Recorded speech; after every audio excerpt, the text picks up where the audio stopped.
yang di rumusnya sudah sesuai dengan ini ya, sudah sesuai dengan yang di apa namanya, yang di ini ya, di soal ya, Iya, Bu. hasilnya minus Iya, Bu. jarak peluru. Nggak apa-apa, coba dipastikan aja ya bahwa um, inputannya sudah benar nggak, inputannya sudah benar. Permisi, Bu. Boleh saya kasih tanggapan, Bu? Iya silakan, dengan siapa? Kawis, Bu. Silakan Kawis. Eh, rumusnya kayaknya ada salah, Bu. Harusnya velocity-nya atau V-nya dikuadratkan, Bu. Oke, sebentar. Seingat saya, kalau rumus cari peluru perlu dikuadratkan V-nya, Bu. Jadi 2 kali V kuadrat kali sin X kali cos X per gravity. Dikuadratkan ya. Iya, Iya, Bu. iya. Silakan nanti di ini aja ya. Apa namanya? Ditambahkan aja ya. Kuadrat pada V itu. Em, saya belum ngecek ya. Barangkali memang ada kesalahan rumus. Tetapi apa namanya? Fokus di sini adalah di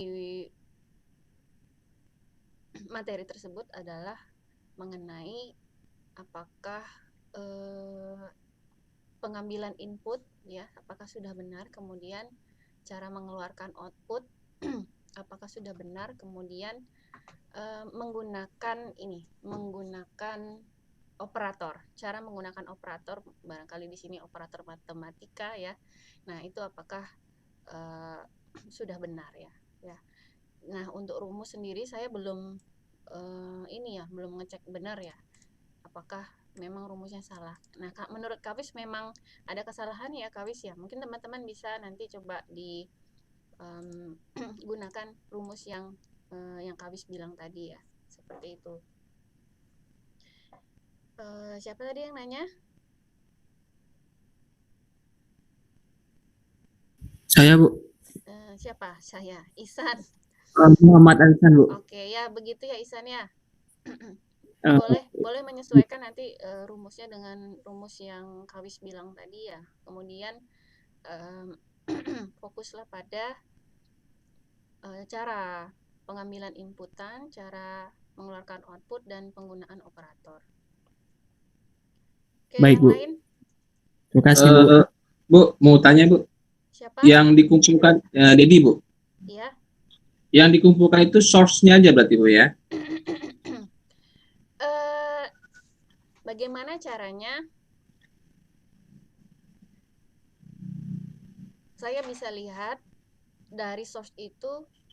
Sebenarnya saya udah bisa tahu ya dari source itu nanti outputnya apa. Tapi alangkah baiknya teman-teman apa ya? Buatlah pengumpulan tugas yang lengkap lah gitu ya. Oh, Ada baik. source-nya, kemudian Mm-mm. ada barangkali capturean output gitu. Capturean Oh, output. Keluarannya di capture gitu. uh, baik Bu. Jadi source-nya mungkin bisa dikopikan saja. Ya, source-nya saya rasa kan nggak terlalu panjang ya. Bisa dikopikan saja ke dokumen atau mau dikirim terpisah juga nggak masalah. Oke, silakan yang lain tentang materi ada yang mau ditanyakan?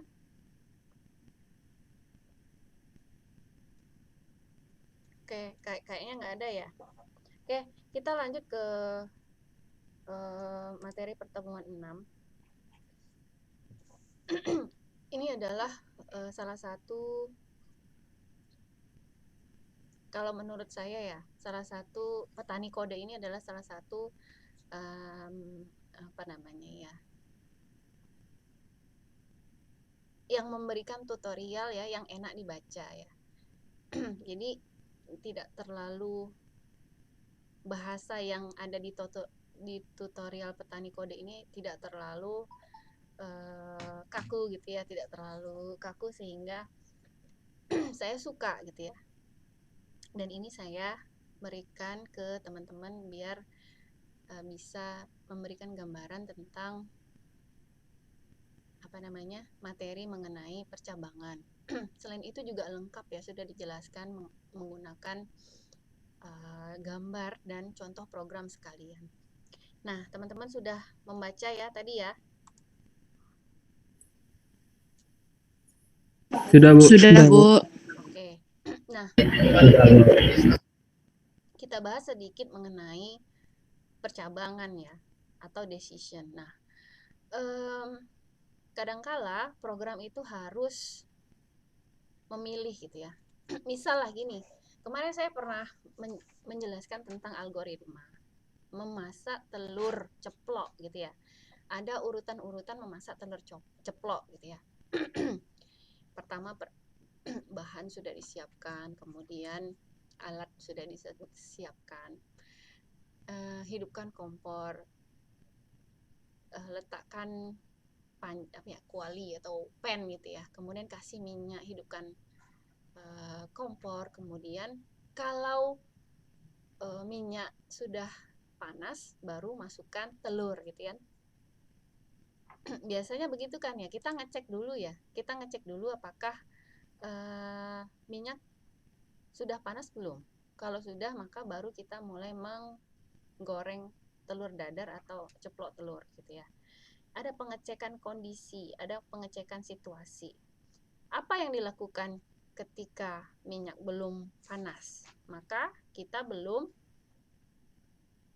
mulai menggoreng gitu kan ya. Kita masih menunggu sampai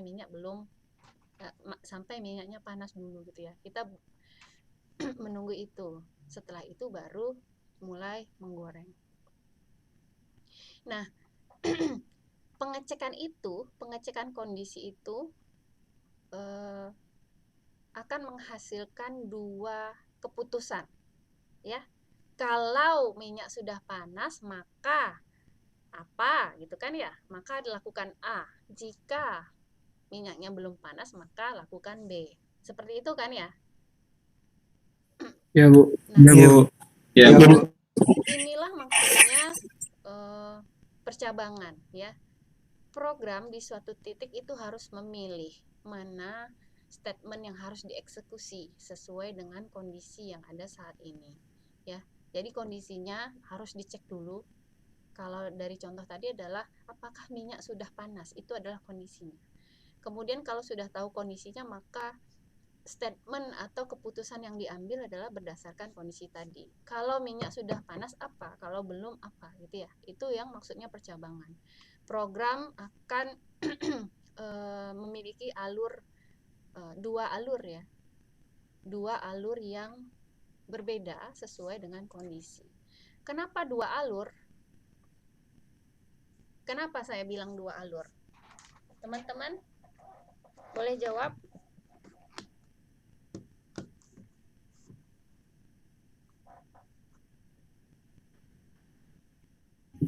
Karena percabangan, Bu. Karena percabangan. Iya, kalau satu alur enggak bercabang aja. Iya. Oke, karena dia bercabang. Kalau bercabang 3 bisa nggak? Bisa, Bu. Bisa aja, Bu. Bercabang lebih dari 2 maksud saya ya. Kalau bercabang Bisa, lebih dari Bu. 2 bisa nggak? Bisa, Bu. Bisa, Bu. Bisa. Bisa, Bu. Oke. Jadi programnya semakin rumit ya. Memikir lebih rumit kalau percabangannya lebih dari 2 ya. Nah, kita masuk ke percabangan yang pertama adalah menggunakan if ya, jika maka. Nah, dari flowchart ini, potongan flowchart ini, teman-teman lihat ya, lihat kan? Iya, Bu. Lihat, Bu. Lihat Bu. Dari potongan flowchart ini kita bisa lihat bahwa ini adalah simbol untuk decision ya. Di sini akan dicek ya kondisi saat ini seperti apa. Maka kalian bisa kalian bisa lihat nih keluaran dari decision ini tuh cuman ada 2 ya kan? cuman ada dua jalur. Inilah yang tadi maksudnya adalah dua keputusan tadi ya, dua statement tadi, harus memilih dua statement. Yang mana? Jika iya, maka dilakukanlah statement A ya, dieksekusi. Jika tidak, maka apa gitu ya.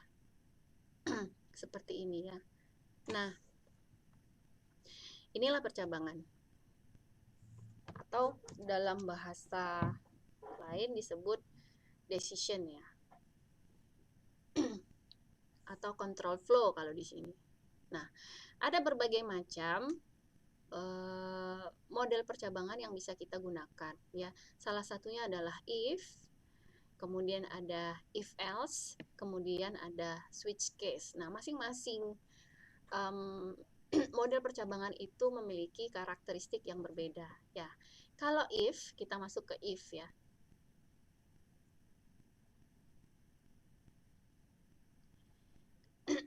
Nah, kalau if ya, flowchartnya adalah seperti ini.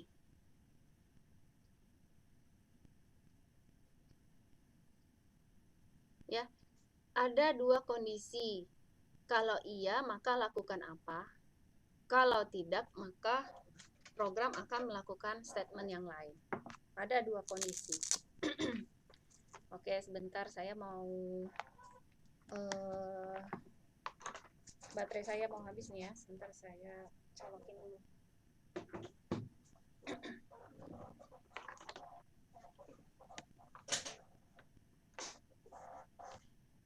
Oke.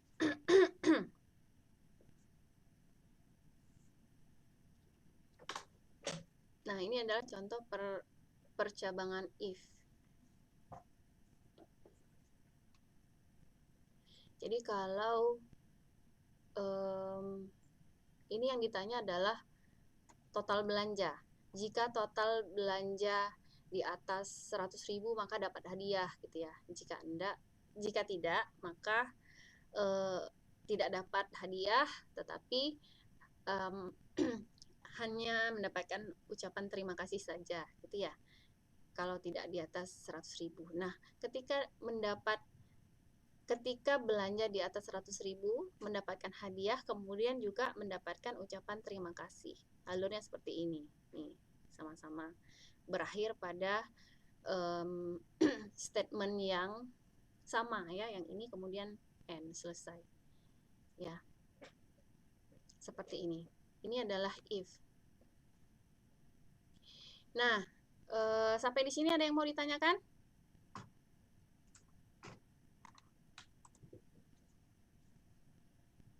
Apakah ada yang mau ditanyakan? Belum?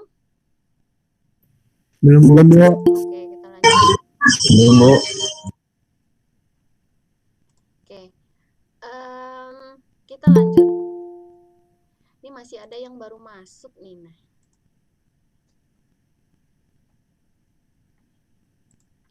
Oke, kita lanjut. Nah, untuk pengecekan kondisi yang ada di dalam bagian ini, belah ketupat ini, kita bisa menggunakan operator ya. Yang sering digunakan adalah operator perbandingan dan operator logika. Nah, operator itu adalah materi pertemuan 5 ya. Operator perbandingan itu seperti apa ya, teman-teman?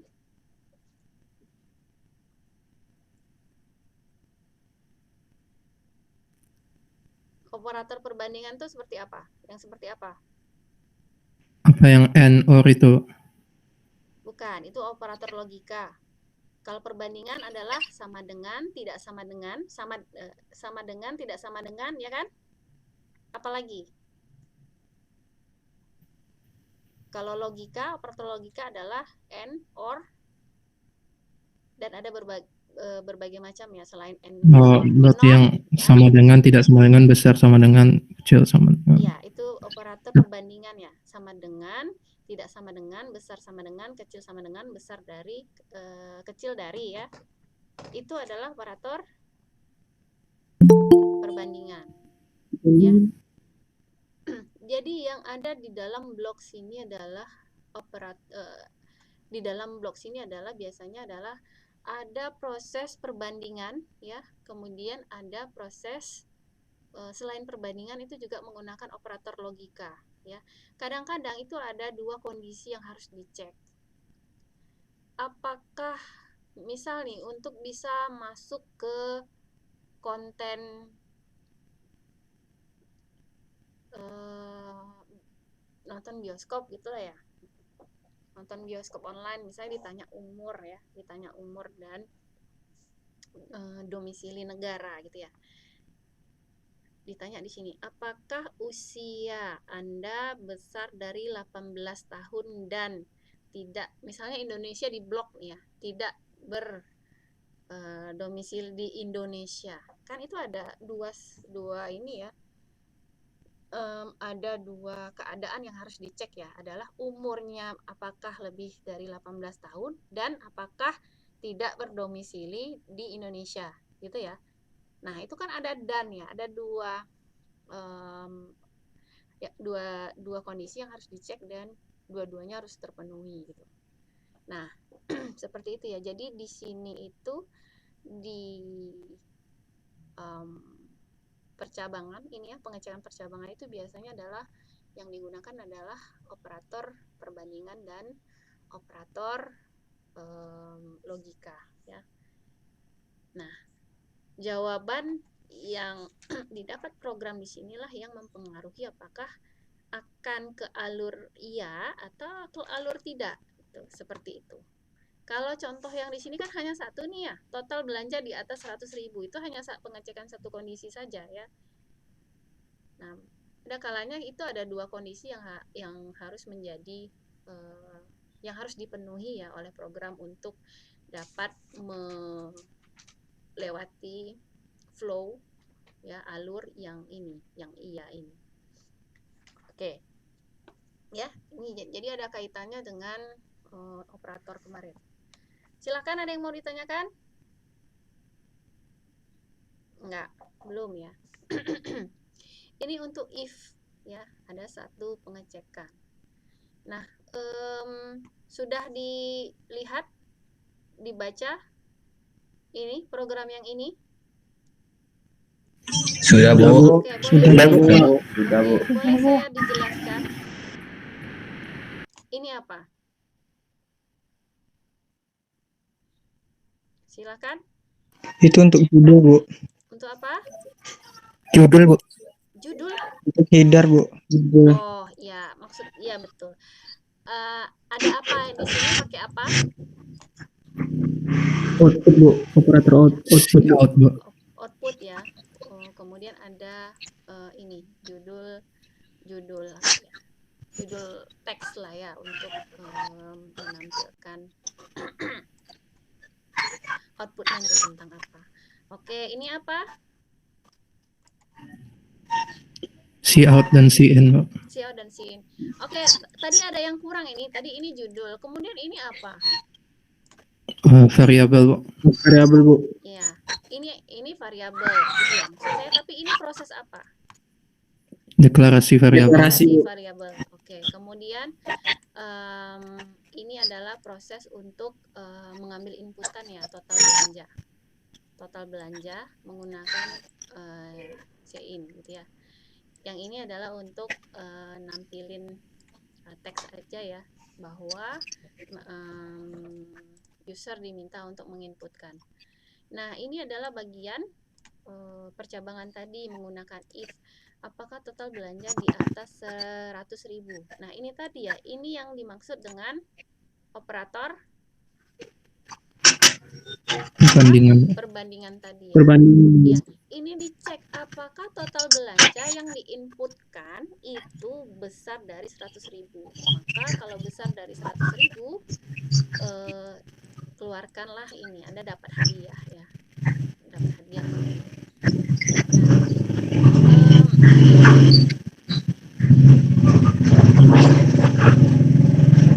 Bagian yang saya blok ini kapan dieksekusi? Kalau total belanja lebih dari 100.000.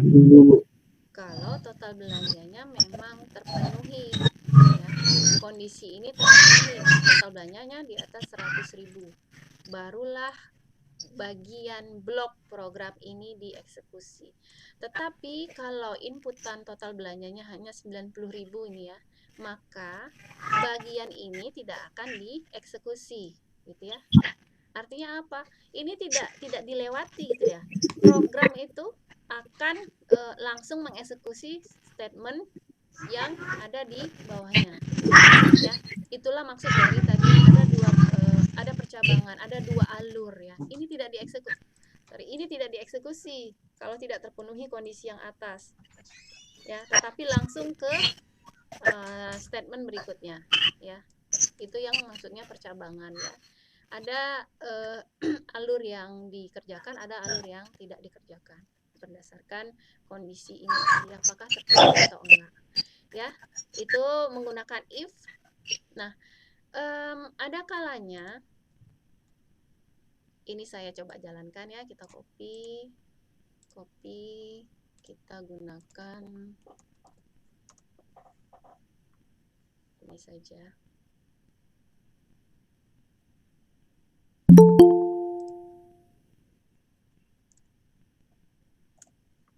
Nah, ya, ini kita coba jalankan.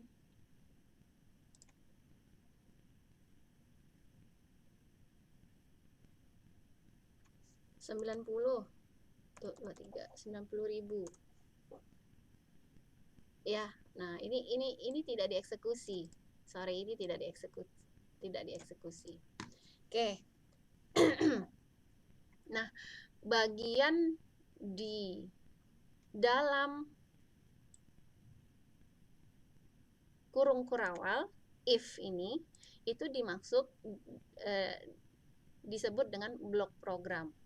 Satu blok program, blok if gitu ya. Satu bagian if. Seandainya saya ingin menambahkan lagi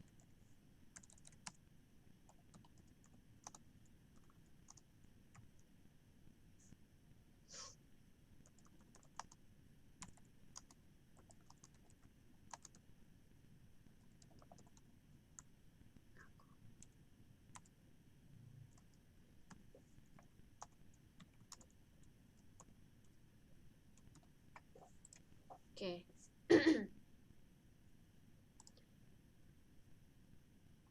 Saya menambahkan satu statement lagi di dalam blok if ya. Ya, saya menambahkan satu statement lagi di dalam blok if. Jadi ada dua statement di dalam blok if. Nah,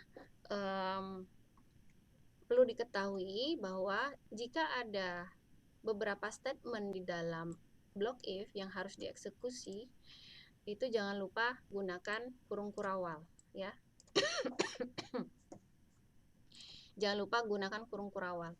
Kalau di bahasa pemrograman lain ya, bisa tidak menggunakan kurung kurawal ya, tetapi yang dianggap menjadi blok if itu hanya satu statement. Saya lupa nih, di sini bagaimana, boleh nggak? Nah, boleh ya? Boleh. Boleh. Nah, tidak menggunakan kurung kurawal ya. Artinya yang menjadi blok if itu hanya satu statement ini saja ya. Nah, ini saya buka ya. Saya buka. Oh ya, belum ini stop. Mana stopnya ini ya?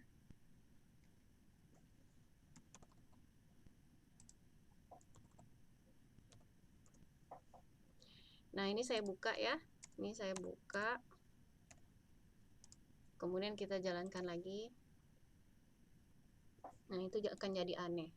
120.000. Tuh, 23.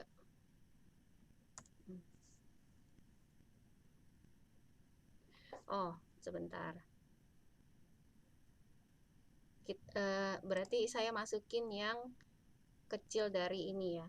Kecil dari 100.000 aja. Tuh, 23. Nah, ini kan ya, ini padahal total belanjanya 90.000 ya, kecil dari 100.000, tetapi ini tetap dieksekusi gitu ya. Artinya ini bukan artinya ini tidak dianggap sebagai block if gitu ya, di luar nih. Sama pangkatnya, sama levelnya dengan yang ini. Sama levelnya dengan yang ini nih. Nah, sama levelnya dengan yang ini. Ya, tetapi kalau ingin dia sebagai statement di dalam block if, maka jangan lupa kurung kurawal ya, seperti itu. Nah, mudah-mudahan bisa dimengerti ya penggunaan kurung kurawal. Nah, teman-teman, selain bisa lebih dari 2 statement, di sini juga kita bisa melakukan deklarasi variabel gitu ya, integer, point misalnya. Misal ini ya. Nah, ini kita bisa melakukan deklarasi di sini, variabel di sini gitu ya. Artinya kalau ada blok seperti ini, lalu kita mendeklarasikan variabel di sini, variabel ini bersifat lokal saja ya. Variabel ini tidak bisa dikenali di sini, di luar, di dalam main. Dia hanya dikenali di dalam if. Ya, itu nanti materi terakhir itu di variabel lokal dan global. Bisa kita lewatkan dulu ya. Tapi poinnya adalah saya ingin menjelaskan bahwa ini adalah block if. Statement di dalam kurung kurawal buka dan tutup ini adalah block if yang akan dieksekusi ketika kondisi terpenuhi. Oke, itu mengenai if. Silakan, ada yang mau ditanyakan? Jika ada, silakan. Ada yang mau ditanyakan? Belum? Belum, Bu. Oke, kalau belum kita lanjut.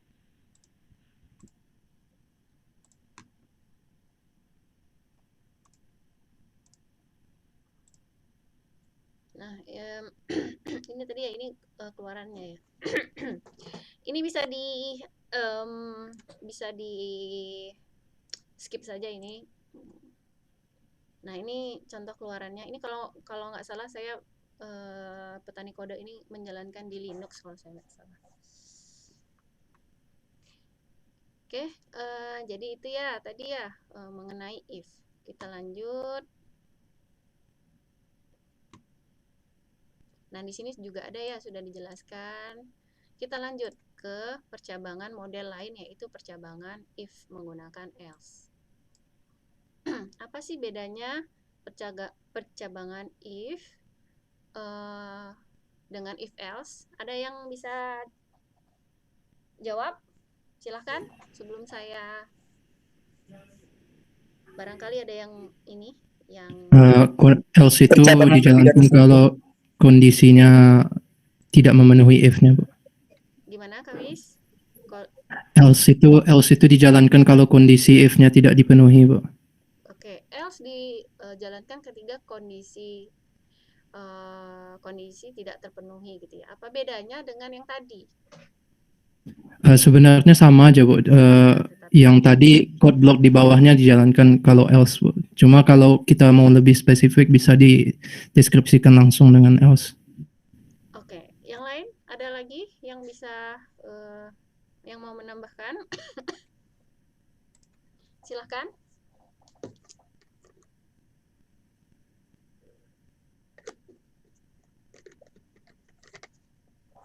Silahkan. Ada lagi yang mau menambahkan? Apa bedanya sih if sama if else?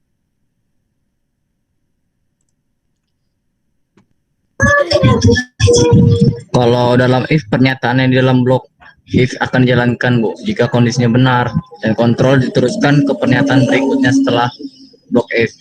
Berbeda kalau dengan yang if else, Bu, jika kondisinya benar, pernyataan di dalam blok if di dalam blok if tersebut dieksekusikan, Bu. Dan jika kondisinya salah, pernyataan di blok else baru dieksekusi, Bu, gitu, Bu. Oke. Saya coba perjelas ya. Saya mengerti, tapi mungkin teman-teman yang lain masih ada yang bingung mungkin gitu ya.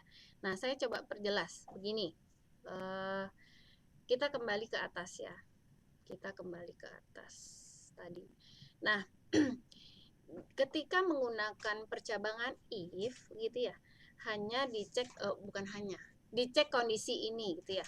Kemudian jika kondisi ini terpenuhi maka lakukan sesuatu, jika tidak maka lanjutkan, jika tidak maka program melanjutkan statement normal gitu ya, statement normal. Jadi terima kasih, output ini ya, terima kasih sudah berbelanja, ini akan dieksekusi jalur manapun yang ditempuh. Kalau jalur iya ini terpenuhi ya, ini juga akan dieksekusi. Kalau jalur tidak, ini juga akan dieksekusi gitu ya. Nah, seperti itu. Ini adalah statement di luar if. Ini statement di luar if yang sama-sama akan dieksekusi jalur manapun program bercabang ya. Jalur manapun program mengikuti flow gitu ya. Seperti itu. Ini sama-sama akan dieksekusi. Walaupun ini tidak terpenuhi, ini juga akan dieksekusi ya. Jadi seperti itu. Oke, lanjut. Bentar.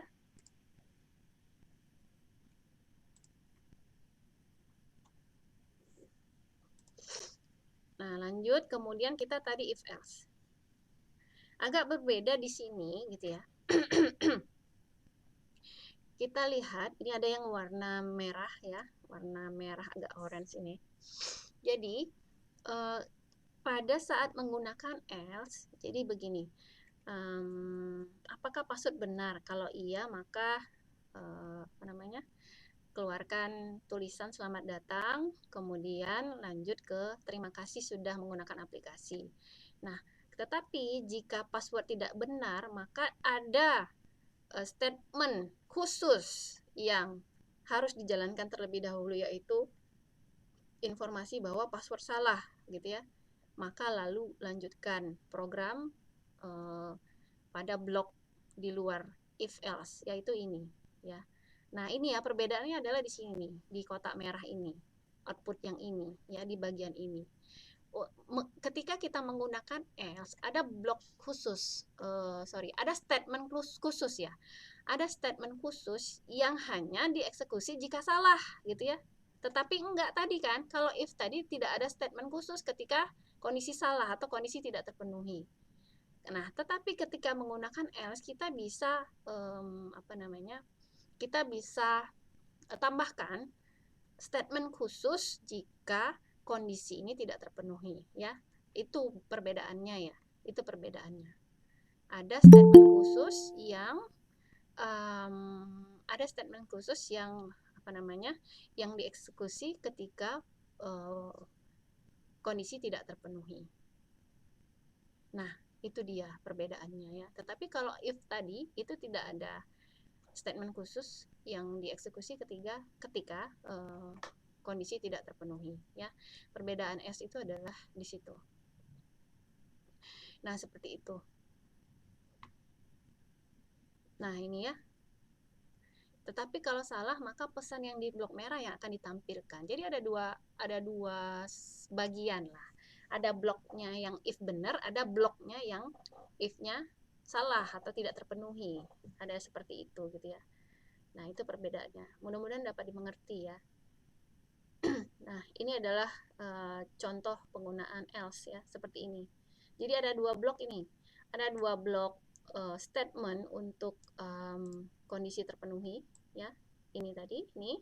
Kemudian ini adalah blok ya, kurung kurawal yang bawah ini adalah blok untuk ketika passwordnya tidak terpenuhi, tidak sama gitu ya. Mudah-mudahan bisa dimengerti ya. Dan ini adalah statement yang sama-sama dieksekusi ketika program melewati ini, apapun, apakah masuk if yang benar, apakah masuk yang else ya. Nah, ini akan dieksekusi karena ini di luar dari percabangan ya. Ini adalah program bagian dari fungsi main, statement yang ada di fungsi main ya. Kurang lebih seperti itu. Saya harap bisa dimengerti ya. Ada pertanyaan? Silakan. Bu, Ya. itu berarti yang apa? Yang di luar dari statement tadi itu yang mana ya tadi ya? Yang sekian terima kasih sudah menggunakan aplikasi ini. Ini. Berarti kalau misalnya kalau misalnya passwordnya salah itu otomatis yang di bawahnya itu keluar Bu gitu. Iya. Sama-sama keluar. Iya, ini Oh. ini akan keluar apapun kemanapun alur programnya, apakah masuk ke if yang kondisi terpenuhi atau else yang kondisinya tidak terpenuhi. Oh, Ini akan ini akan tetap dieksekusikan karena ini di luar itu gitu ya. Ini adalah bagian statement dalam fungsi main ya. Oh, yang di luar tutup kurang ya, Bu. Ya, Oke, paham, Bu. Saya kira cuman kalau misalnya yang passwordnya salah cuman sampai else-nya aja yang keluar, Bu, yang yang dari terima kasih udah keluar. Ya, Oke. Makasih, Bu. alur programnya ini adalah alur program yang normal ya. Percabangan itu kan apakah ke sini atau pilihannya ke sini gitu kan? Nah, yang bercabang kan di sini saja. Ini tetap dieksekusi. Jadi ini kita bisa lihat di flowchart-nya ya. Ya kan? Ini adalah panah keluaran dari else-nya, yang ini adalah panah keluaran dari if kondisi benar ya. Nah, statement yang ini itu sama-sama dieksekusi oleh jalur manapun ya. Alurnya ke sini, seperti itu. Oke, baik, Bu. Baik, Bu. Ya, makasih, Bu. Yes. Ada pertanyaan lagi? Beda ya, beda dengan ini tadi ya. Nih, beda dengan yang ini ya. Nah, ini tidak ada statement khusus di sini. Di tengah-tengah sini nggak ada, karena dia nggak ada else. Jadi dari flowchart, saya harap teman-teman bisa membaca, harus bisa ya.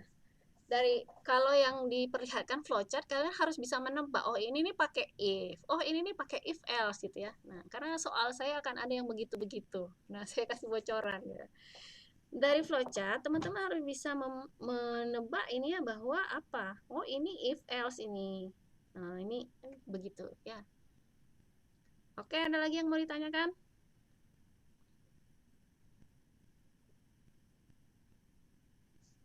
Belum? Belum, Bu. Oke. Belum. Ya, kita lanjut lagi ke percabangan if else if. If else if.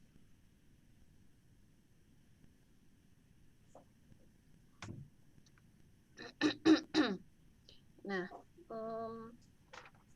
saya perkecil tampilannya.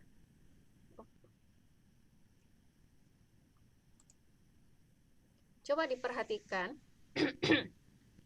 yang if else if ini bagaimana sih gitu ya. Silakan diperhatikan flowchart-nya.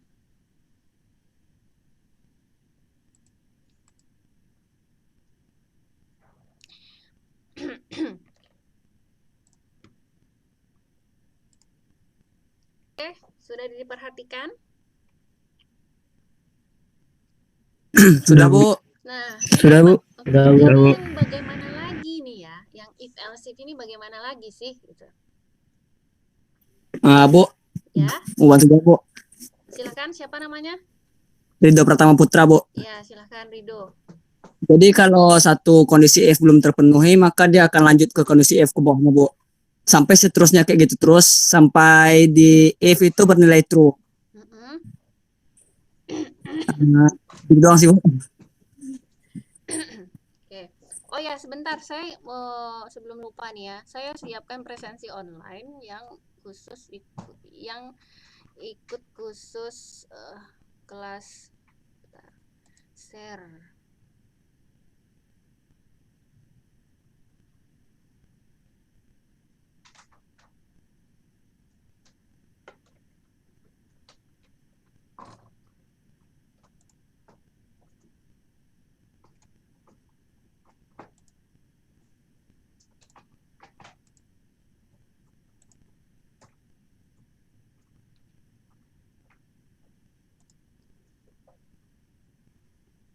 Chattingnya mana ya?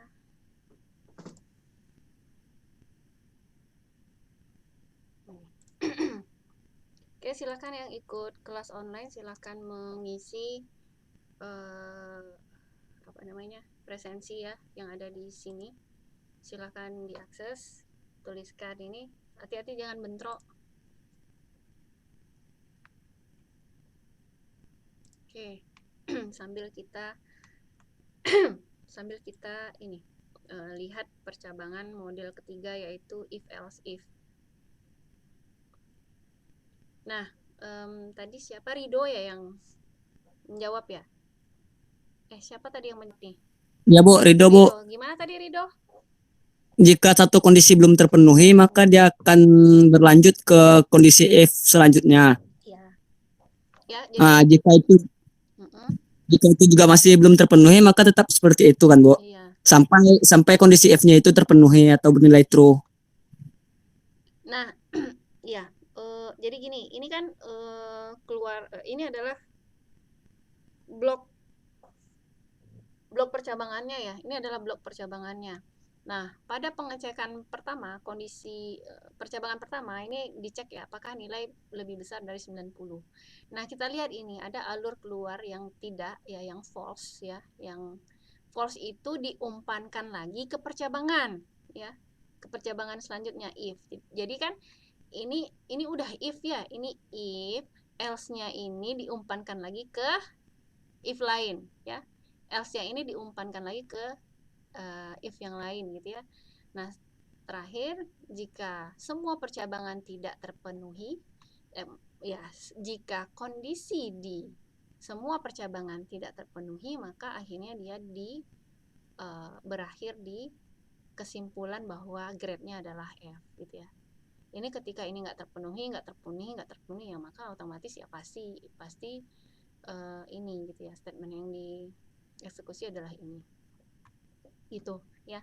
Nah, ini jika nilai 90 maka A, jika nilai lebih besar dari 80 maka B plus, 70 maka B gitu ya. Nah, baru tampilkan grade, maka barulah N gitu. Jadi maksudnya di sini adalah kita lihat di sini ya, intinya di sini nih. Alur else-nya, alur tidaknya itu diumpankan lagi ke if gitu ya. Ini juga. Dan terakhir karena hanya 3 kondisi yang hanya dicek ya. Hanya 3 kondisi ini yang perlu dicek, maka ketika kondisinya tidak terpenuhi 3 ini, maka dia adalah mendapat grade F ya.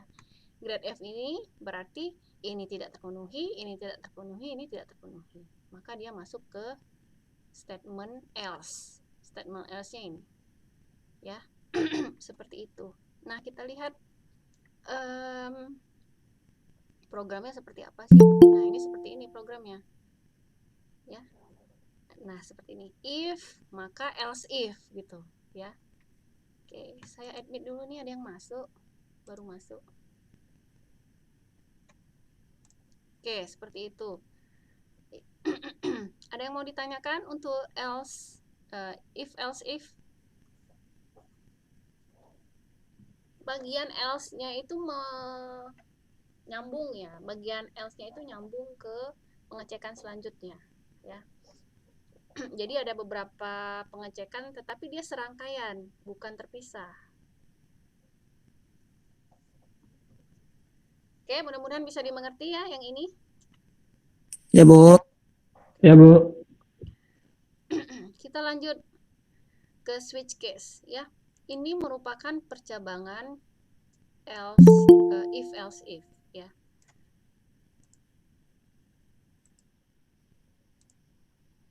Nah, kita lanjut ke percabangan switch case.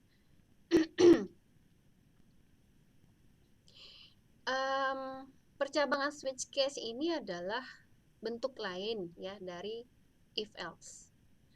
Agak ribet ya. If else ini agak ribet nih ya. If ini, else if ini, else if ini gitu, ini agak ribet. Maka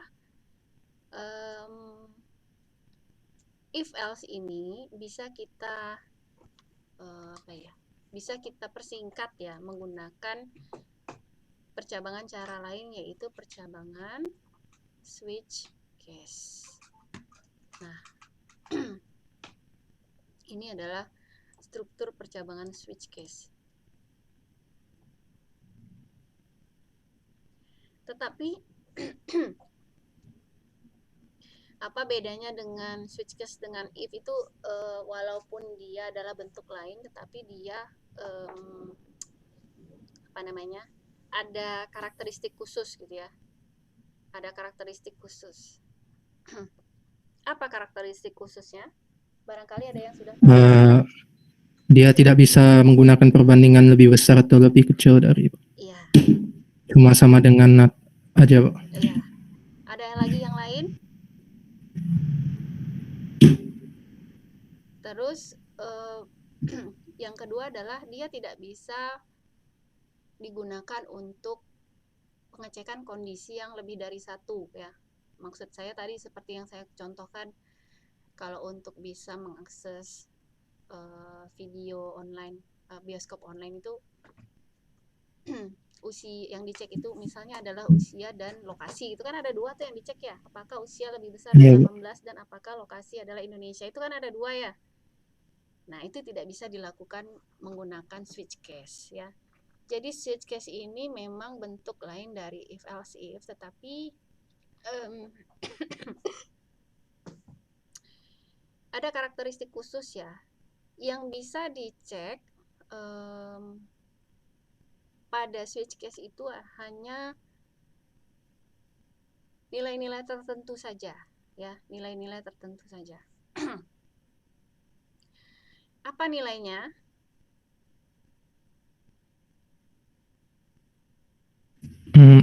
Karakter, integer, Ada dua. string. Iya ya.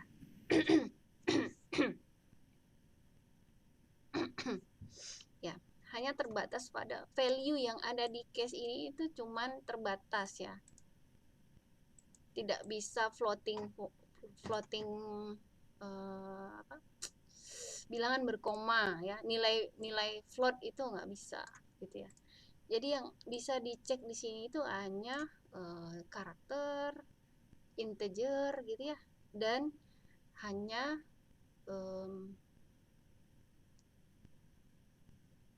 itu ya. Nah, ini adalah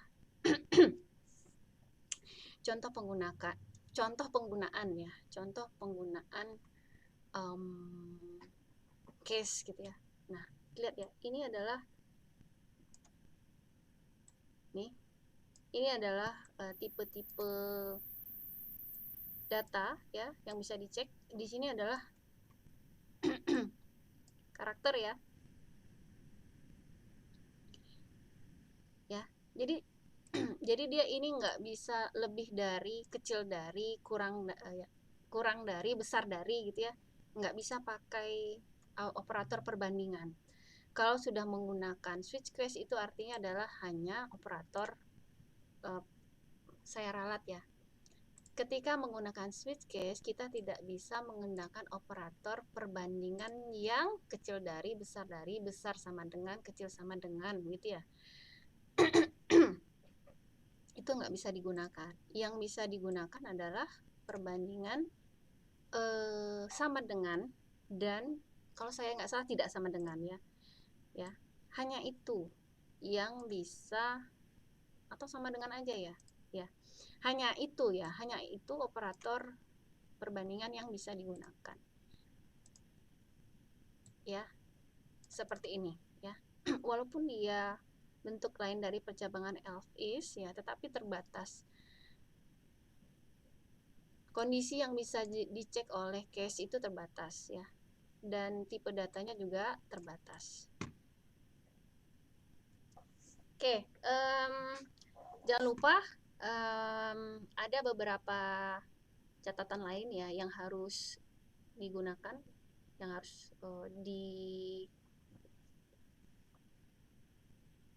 jangan dilupakan ya, bahwa kalau setiap case itu ada break ya, setiap case ada break. Oke, jadi ini adalah block switch case. Ini adalah nama variabel yang akan dicek ya. Biasanya berupa inputan ya. Cin itu disimpan di variabel yang ini ya. Kemudian case ini mengecek apakah nilai variabel ini sama dengan A misalnya tadi ya. Nah, Ya, kita lihat di sini. Nih, ini adalah variabel yang diinputkan, grade ya. Ini kan, nih. Yang akan dicek pada switch case ini adalah variabel grade. Case, masing-masing case mengecek apakah nilai variabel grade ini. Apakah dia A, apakah nilai grade itu B, apakah C, dan seterusnya. Ya. Jadi seperti itu. Jangan lupa setiap case itu ada break, dan terakhir default ini adalah jika semua case penuhi maka bisa menggunakan default. Artinya apa? Jika tidak terpenuhi ya ini else ya tadi. Kalau yang tadi kan if else tadi else terakhir nih. Else-nya tuh ini gitu. Ya udah berarti kesimpulannya grade-nya salah. Seperti itu. Oke, kita coba ya. Ini saya copy ke sini.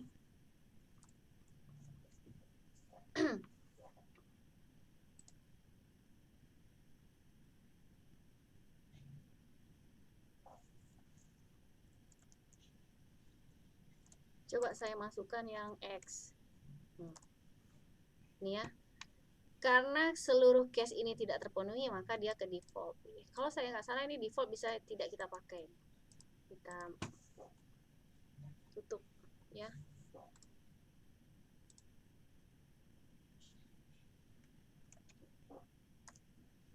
Ya, ketika default ditutup, artinya nggak ada else gitu ya. Tidak ada jika semua tidak terpenuhi ya nggak lakukan apapun gitu. Tidak melakukan apapun. Jadi default ini adalah default ini dimaksudkan untuk apa? Jika semua case tidak terpenuhi maka ya artinya else ya. Defaultnya ya salah, grade-nya salah, inputannya salah gitu. Ya, tetapi ini bisa tidak digunakan. Oke, itu switch case. Silahkan, ada yang mau ditanyakan? Saya mau bertanya, Bu. Silahkan, Ihsan. Boleh ini, Bu, tengok tampilin apa namanya? Itu, Bu. Nih, Di samping switch ini kan ada stopper, Bu. Itu fungsinya apa, Bu? oh, itu cuman untuk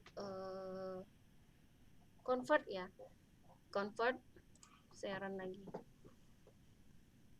To upper itu maksudnya to upper menjadi to upper itu menjadi huruf besar.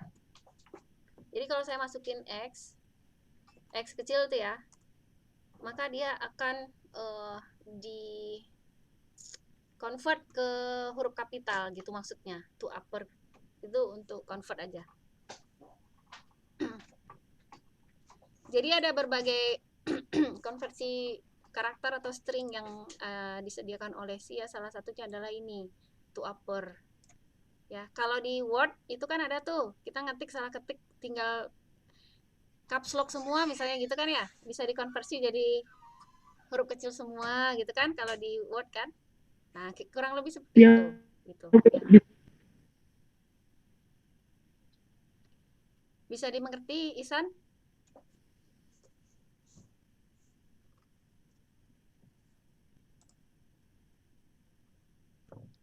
Suara saya masih terdengar? Masih. Masih terdengar, Bu. Masih, Bu. Oke, Bu. Masih, Bu. Masih, Bu. Masih, Bu. silakan. Masih, Bu. Kalau ada yang mau ditanyakan lagi, silahkan.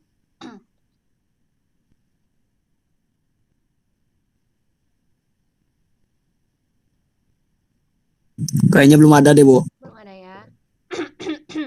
Jadi udah pada ngerti semua ini tentang tentang if else dan switch case ya. Ada ya, ini juga ada nih udah dijelasin di sini, nanti kalian teman-teman bisa baca.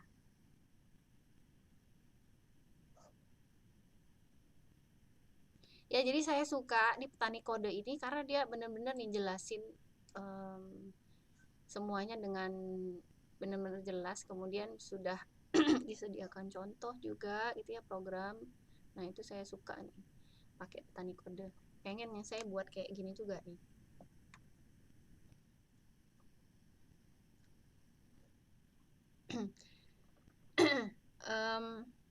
Oke, kalau nggak ada kita lanjut ya ke percabangan dengan operator ternary.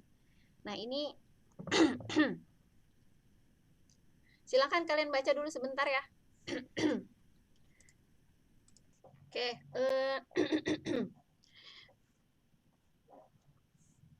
percabangan dengan operator ternary ini adalah bentuk lain ya, bentuk singkatnya if else ya. Jadi jangan jangan kaget atau jangan heran ya, ini apa gitu ya. Nih kalau ketemu yang seperti ini nanti di program nih jangan kaget ya, jangan heran. Oh itu adalah percabangan dengan operator ternary. Silakan, ada yang mau ditanyakan untuk operator ternary? Jadi setelah tanda tanya ini adalah bagian percabangannya atau pilihannya ya. Dua bagian ini. Ini adalah bagian jika kondisi benar, maka ini yang akan dieksekusi, ini kalau salah. Yang ini adalah pengecekan kondisi. Silakan, ada yang mau ditanyakan?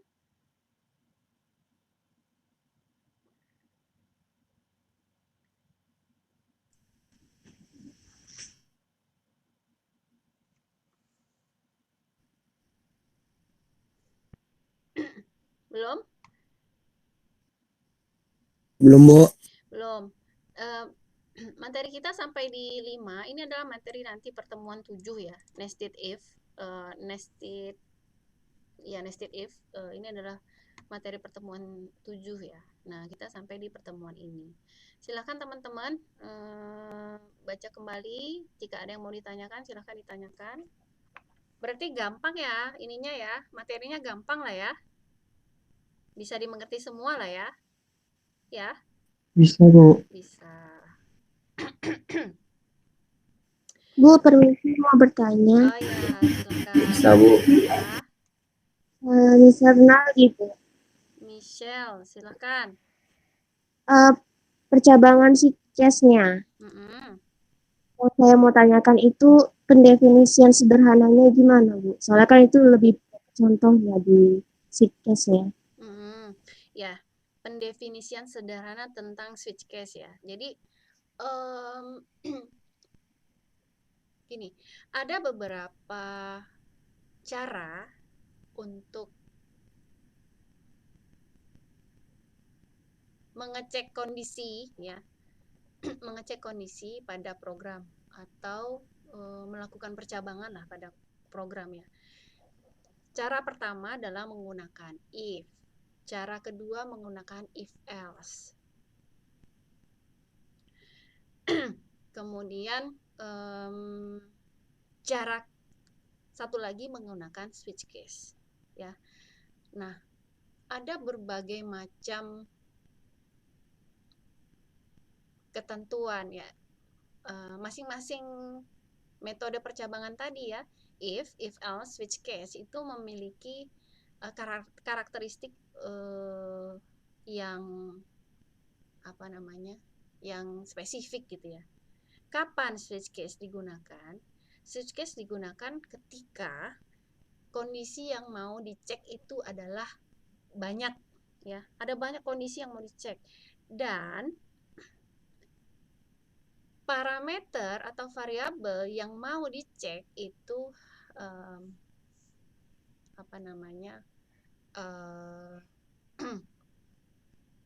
bertipe integer atau char karakter gitu ya.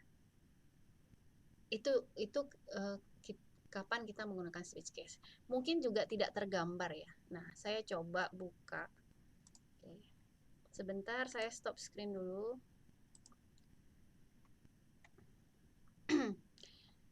Dari penjelasan itu saya rasa teman-teman agak bingung ya. Nah, saya akan buka. Oke deh, saya buka contoh ini ya, contoh soal contoh soal. Sudah bisa dibaca di layar, ada contoh kasus. Sudah, Bu. Sudah, Bu. Silakan teman-teman Sudah, baca Bu. dulu ya. Silakan teman-teman baca dulu ya. Lalu Baik, Bu. analisis ya. Nah, silakan dibaca dulu.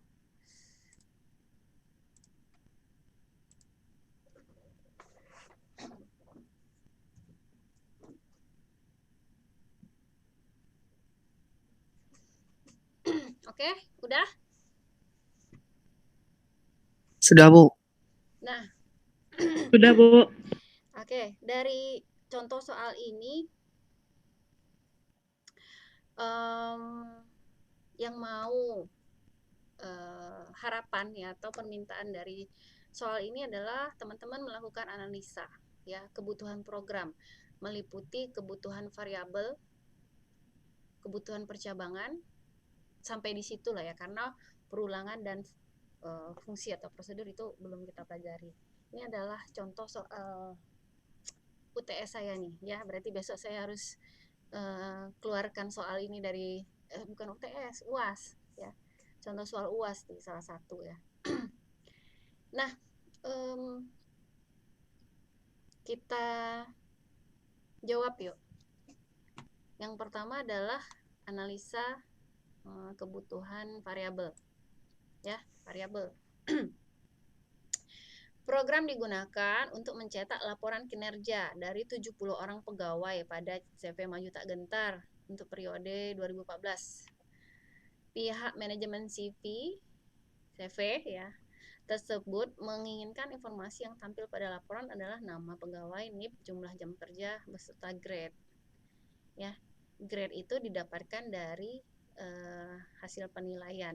Ya, rancanglah penyimpanan data untuk seluruh data pegawai dan bagaimana cara menampilkannya ke layar. Oke, nih, jadi grade itu adalah hasil penilaian ya, hasil pemrosesan ya dari jumlah jam kerja gitu ya.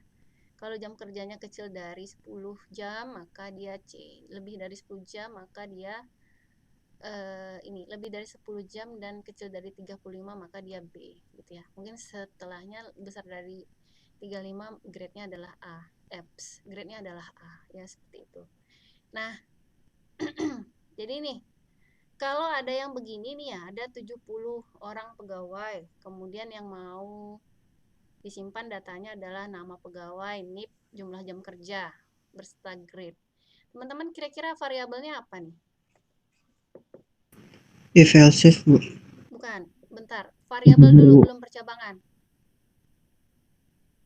Variabelnya apa aja nih untuk nyimpan data? Nama, NIP, Jam kerja. jam kerja, grade, Oke, beserta tipe data variabelnya. nama, string, NIP, string juga bisa, jumlah jam kerja, integer, grade, char. String integer, Bu. Kalau grade itu chart bisa juga, Bu. Oke, benar. Nah, ini karena soal UAS ya, di sini kan ada tuh 70 orang pegawai gitu ya, itu harus disimpan di program ya. Ini belum pakai database ini dia. 70 orang pegawai belum disimpan di harus disimpan di dalam program datanya. Nah, nanti kita belajar tentang array ya. Nah, tipe variabelnya memang benar ya, pegawai itu adalah string, NIP string, jumlah jam kerja integer, dan grade itu adalah char, benar ya. Tetapi karena 70 orang pegawai datanya adalah masing-masing 70 nama berarti ya, NIP 70 juga. Nah, itu nanti kita pakai array ya. Pakai array. Tapi itu belum dipelajari ya nanti. Nah, lanjut ke percabangan. Ada permintaan begini, pengecekan bahwa kalau jumlah jam kerja di kecil dari, besar dari, nah ini ya, bahkan ada dua nih ya. Ini adalah B itu kalau besar dari 10, kecil dari 35. Ini bahkan ada dua nih. Menggunakan, ada di sini, kalian lihatlah, ada dan, keyword dan, and gitu ya. Nah, jadi untuk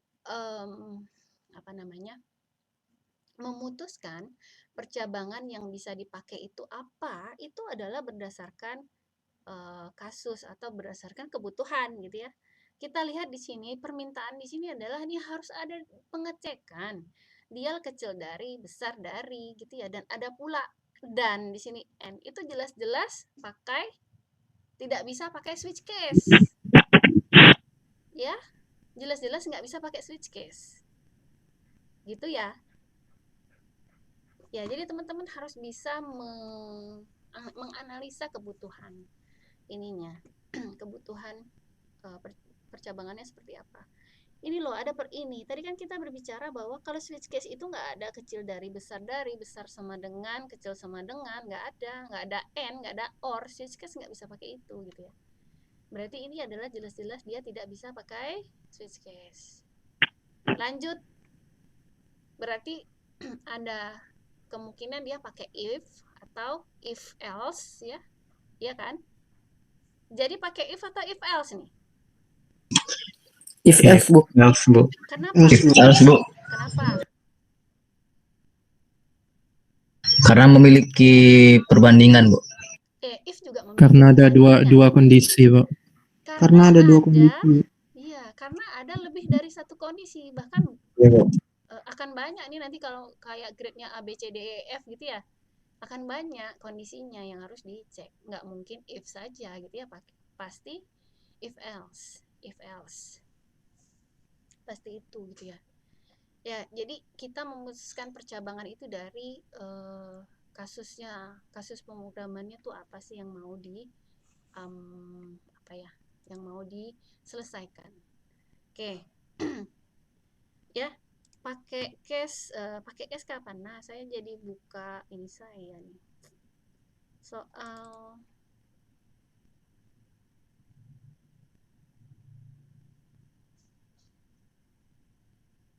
bukan.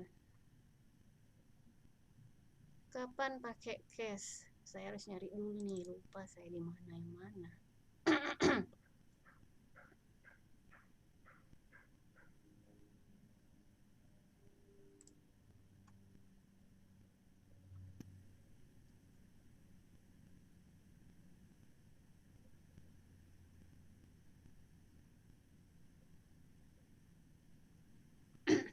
Lupa saya ya, soalnya yang mana? Kayaknya belum ada deh. Atau udah ada tapi lupa yang mana. Oke ya, jadi gitu ya. Pakai switch case itu kapan? Ketika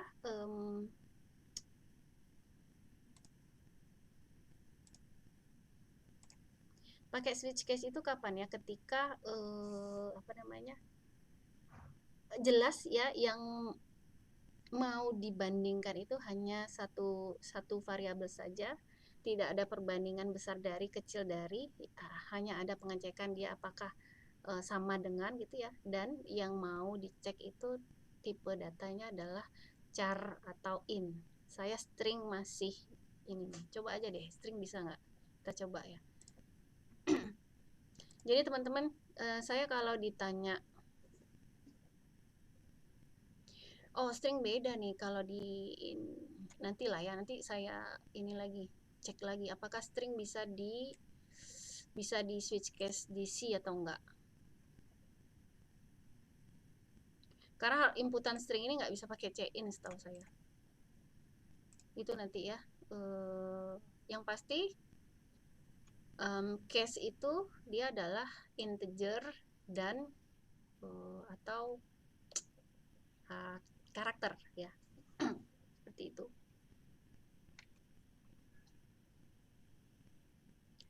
Ada yang mau ditanyakan lagi? Silakan.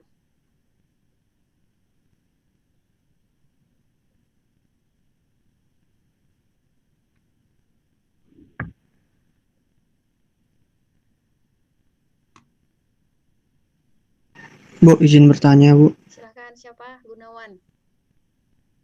Iya, Bu. Gunawan. Yang di contoh kasus tadi, Bu, yang di jam kerja itu, Bu. Kenapa pertanyaannya? Boleh dilihat bentar, Bu. Boleh, bentar ya. Oh, bukan ini. Bentar. Ini ya.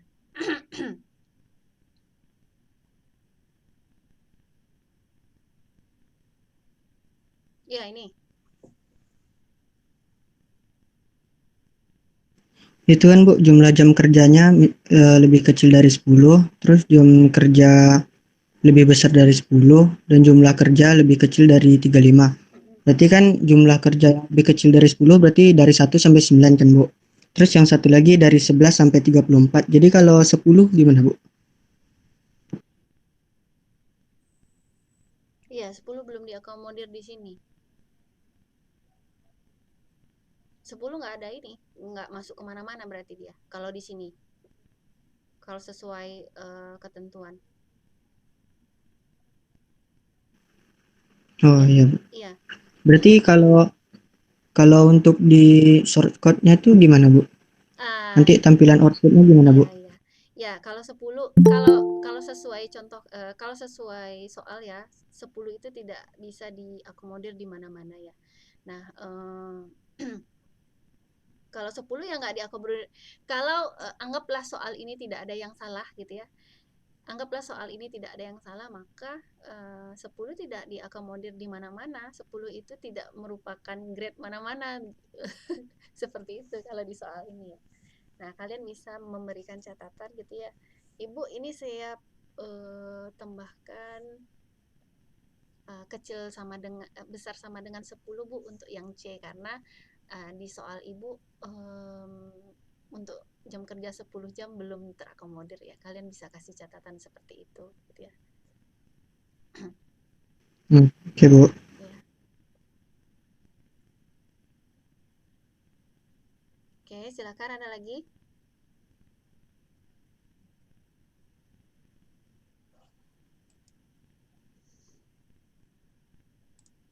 Ada lagi yang mau ditanyakan? Del Piero Agus.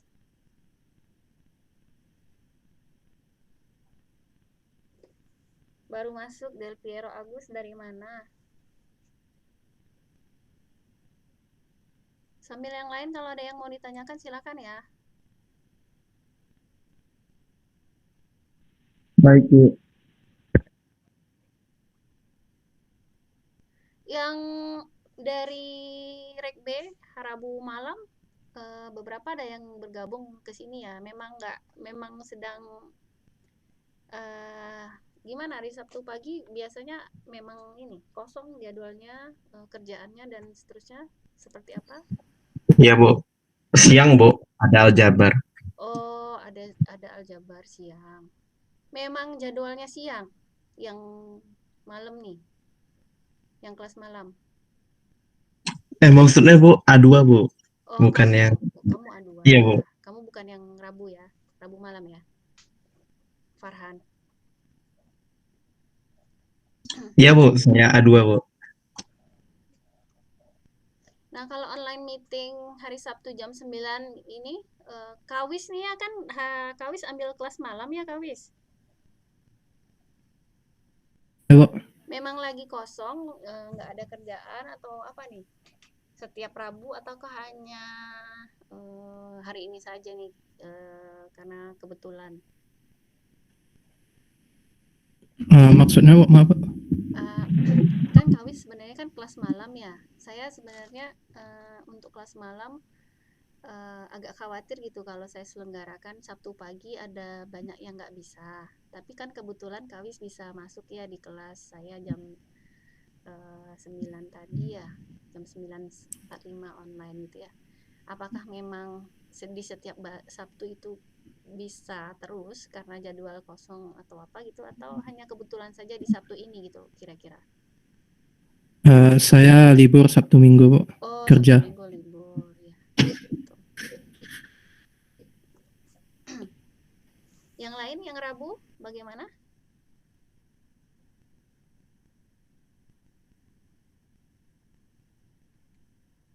Selain Kawis yang Rabu malam siapa? Ibnu, Nah, saya Bu. Ibnu gimana? Sama Bu, libur Sabtu Minggu. Libur. Yang lain? Saya Bu, Siapa? Sabtu Minggu libur. Dedi Bu. Dedi. Dedi, ya. kebanyakan Sabtu Minggu libur ya. Nanti saya coba ini ya di grup ya. Tanyakan ulang di grup. Bukan ini.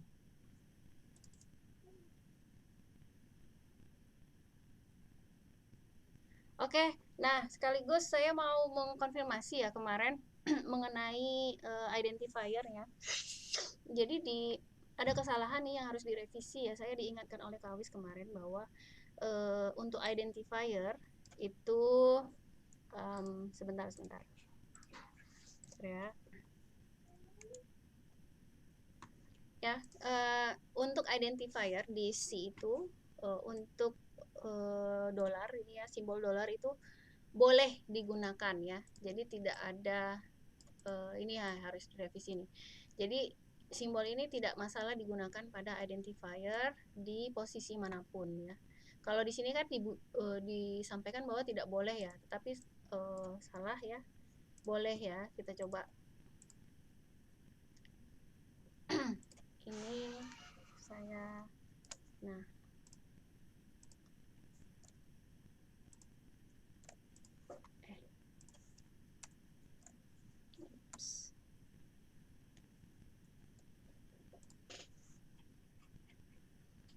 ya, jadi ini grade saya ubah aja ya, biar pakai program yang ada aja.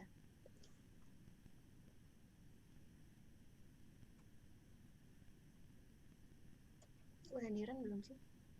Oh. Ya, jadi tidak ada masalah ya, program tidak error ya. Jadi tanda dolar itu bisa digunakan. Ya. Jadi saya revisi ya. Saya revisi bahwa tanda dolar bisa digunakan. Nah, terus saya coba kita bahas ya.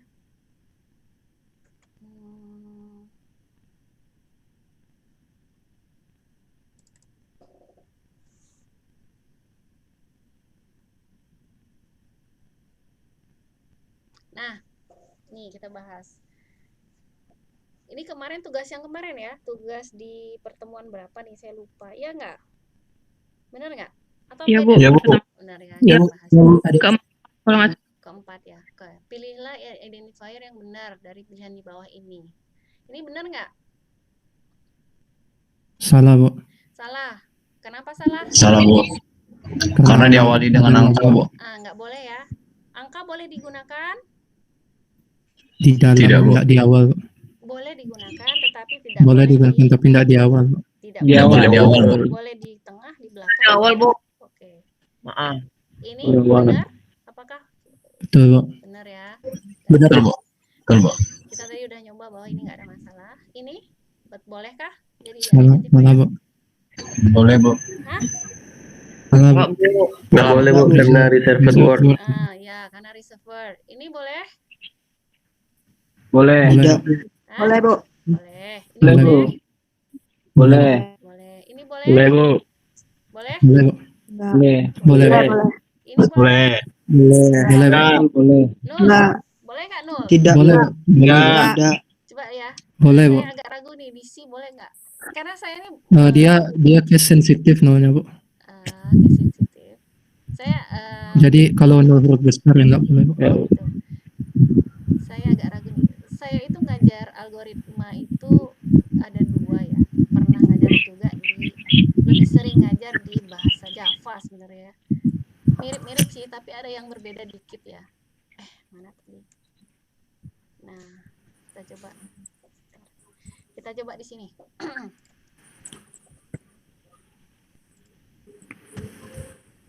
Mana ya? Oh, ini.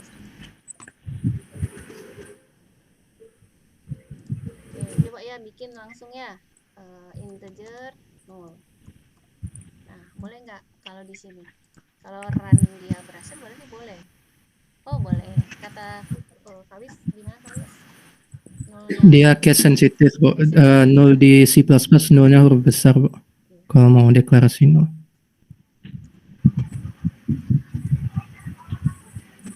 Ya, ini yang nggak boleh ya. Ini Iya, Bu. Ini reserve word ya. Iya, Bu. Berarti ini tidak boleh. Expedite ini boleh? Boleh, Bu. Boleh. Boleh, Bu. Ini juga boleh ya, tak ada masalah nih. Boleh, Bu. Ini juga Boleh, Bu. Ya, sip. Iya, Bu. Ya, ini yang tadi yang nggak boleh ya. 5 ini nggak boleh di awal, harus di belakang. Oke, tadi saya revisi ya bahwa dolar itu boleh digunakan. Oke, ada pertanyaan lagi? Silahkan. Tadi saya lihat soalnya. Mana tadi ya?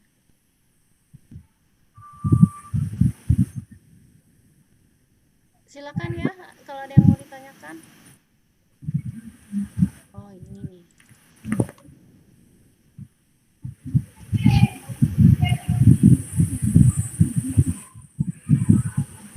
Nah, nih soal yang saya maksud tuh ini.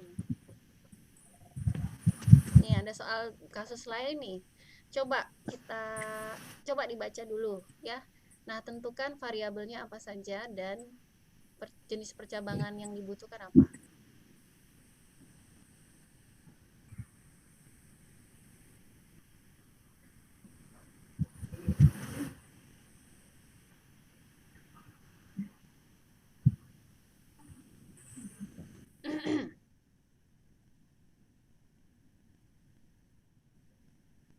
Oke, gimana? Ada yang udah bisa jawab?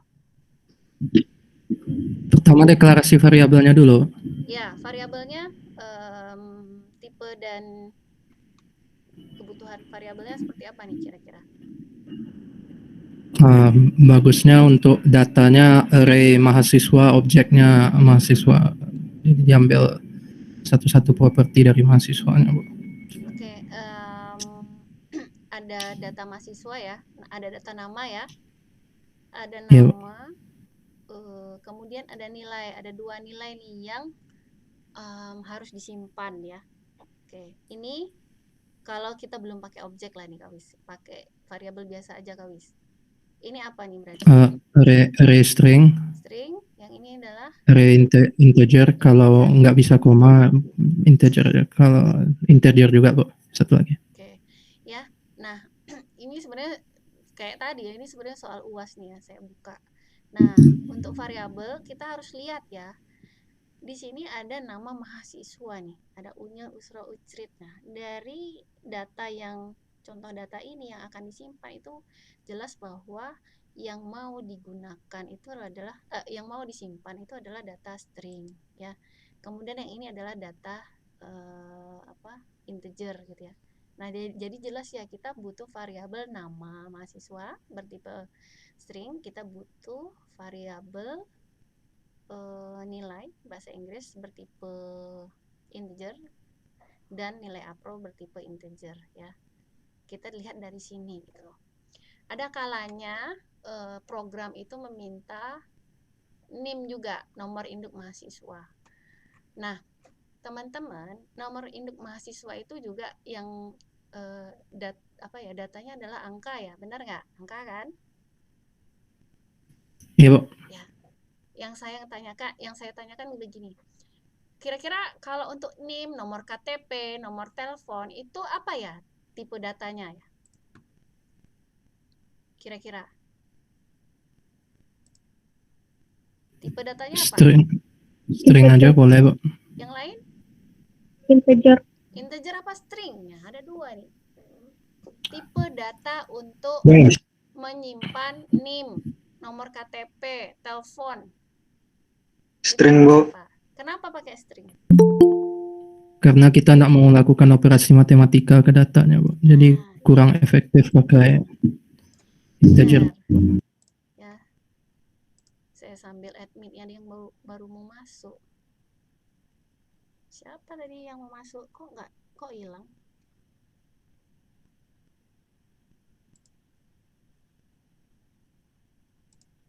Ya. Kalau data itu tidak akan dilakukan pengolahan secara matematis, maka walaupun dia angka, sebaiknya nggak usah pakai integer, ya, karena tidak efektif gitu ya. Karena dia tidak dipakai untuk pengolahan kok, tidak untuk diproses secara matematika, dikali, bagi, cari persentase dan seterusnya gitu ya. nggak perlu gitu ya. Jadi kalau data NIM, nomor KTP, nomor telepon itu sebaiknya string saja ya, tidak usah integer.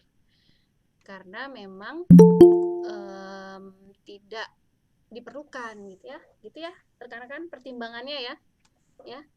Karena kalian itu sebagai programmer itu juga menganalisa kebutuhan program ya, tidak hanya membuat tetapi menganalisa kebutuhan program. Yang mana yang efektif ya, tepat guna gitu ya, tepat guna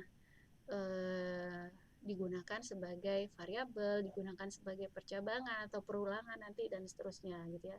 Kalian memutuskan, kalian harus memikirkan itu efisiensi program gitu. Ya, jadi itu ya apa namanya? Pertimbangan ya, pertimbangan. Nah, lanjut nih, untuk kasus ini itu kira-kira percabangan yang digunakan apa?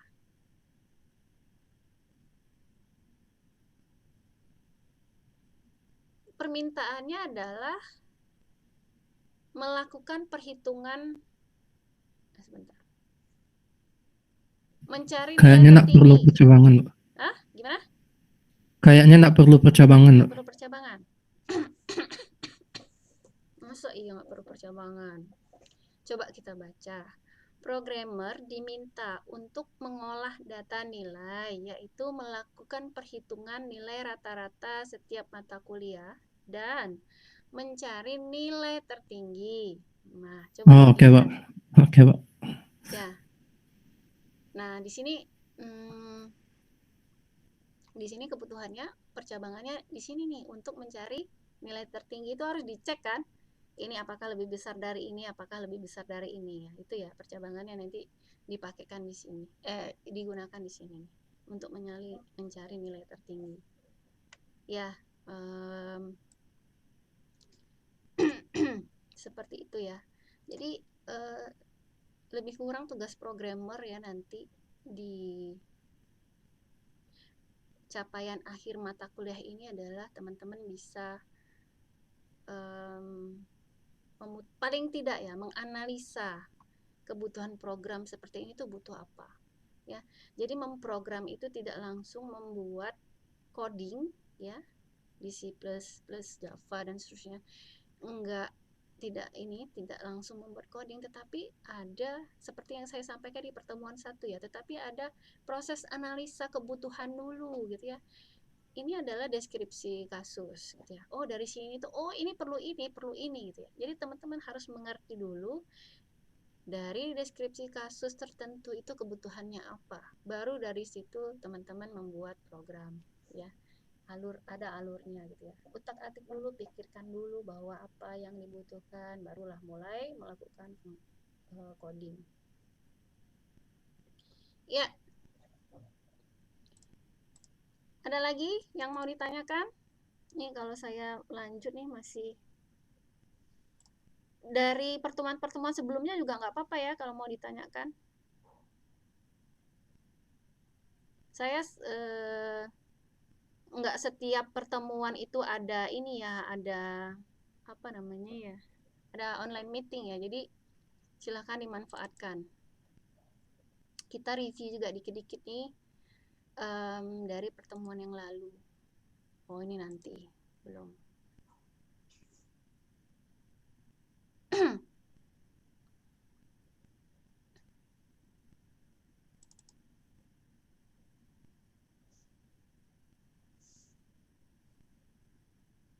Nah ini silakan, identifier yang benar yang mana, yang salah yang mana.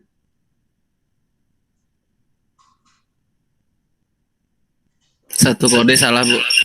Yang salah mana? Ini salah. 1, 2, 3 nama, Bu. Ini salah. 1, 2, 3 nama salah, Bu. Yang lainnya? 1, 2, 1 kode Lainnya salah. 3 nama. Yang lainnya betul. Salah, Bu. Selebihnya sudah benar, Bu. Dan gue itu, Bu. Oke. Ini bisa. Jadinya benar ya. Oke. Ada satu lagi nih yang mau saya tunjukkan.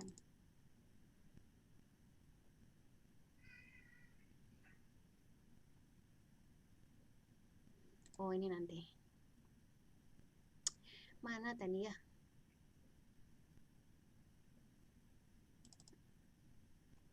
Oh, bukan. Compiler ini loh maksudnya. Ini juga jadi tugas ya kemarin ya tentang compiler ya. Saya sandingkan dengan gambar satu lagi deh.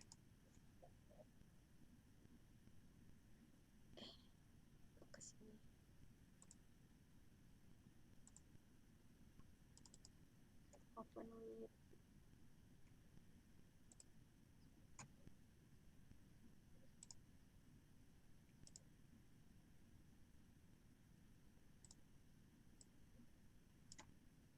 Kelihatan di layar? Kelihatan, Bu. Tuh, Ya? Ada yang bisa cerita nggak sebelum saya cerita nih? Dengan melihat gambar ini ada yang bisa cerita nggak? Ya, siapa namanya? Siapa tadi yang mau cerita?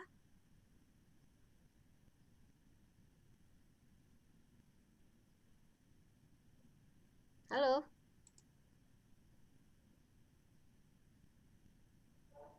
Suara saya terdengar? Dengar, Bu. Dengar. Ada yang mau cerita tentang yang saya tampilin tadi? Ceritanya maksudnya gimana? Jelaskan diagramnya, Bu. Boleh.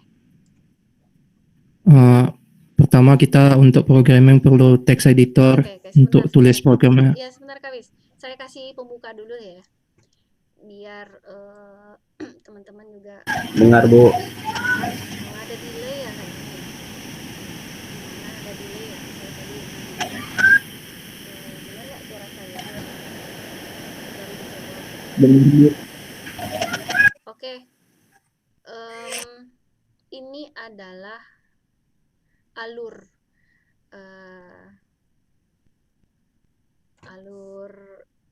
bagaimana sebuah program itu ditulis sampai dia dieksekusi ya. Teman-teman pakai menulis program itu di mana?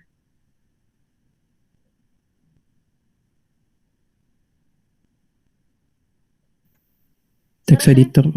Text editor.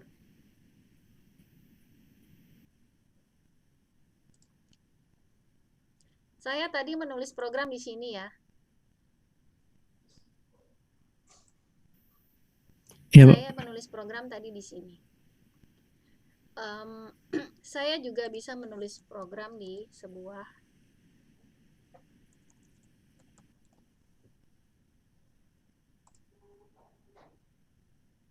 notepad. Ya. Saya bisa menulis program di sini. Include IOStream.